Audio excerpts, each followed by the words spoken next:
জিনিস দেখাচ্ছি, দেখো।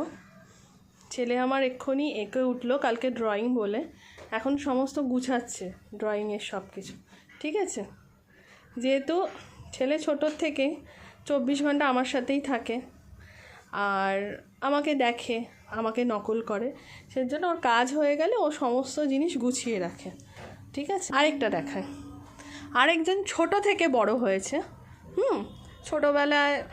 ছোটোবেলায় না, বড় হয়ে শুনেছি সে নাকি বিরাট গোছানি।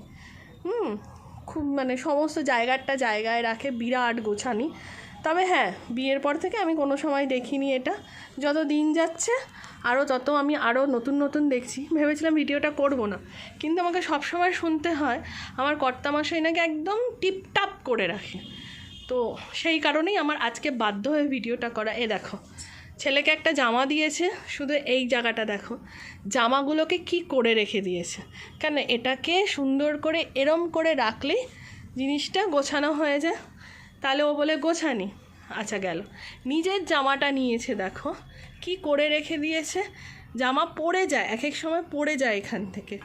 আচ্ছা, এ তো গেল। গামছা, ছেলেকে মুছিয়ে গামছাটা প্রতিটা সময়, আমি জানি দরজায় গামছা রাখতে নেই, প্রতি সময় এই দরজাতেই গামছা থাকবে আর আমি এখান দিয়ে টেনে টেনে নামাবো। গেল। আরেকটা দেখাই, এই দেখো আরেকটা গামছা, এটা হচ্ছে পা মোছার গামছা। ঠিক আছে, পা মুছবে, এখানেই এরম করে ছুঁড়ে ফেলে দেবে। এই গামছাটা কেন মোছা হয়ে গেল, গামছাটা সুন্দর করে ভাঁজ করে এইখানটা এইভাবে রাখা যায়। হ্যাঁ, তাহলে গোছানোর নমুনাটা তোমাদেরকে একবার আমার কর্তামশাই যে কতটা পরিষ্কার তার নমুনাটা আমি আজকে দেখালাম।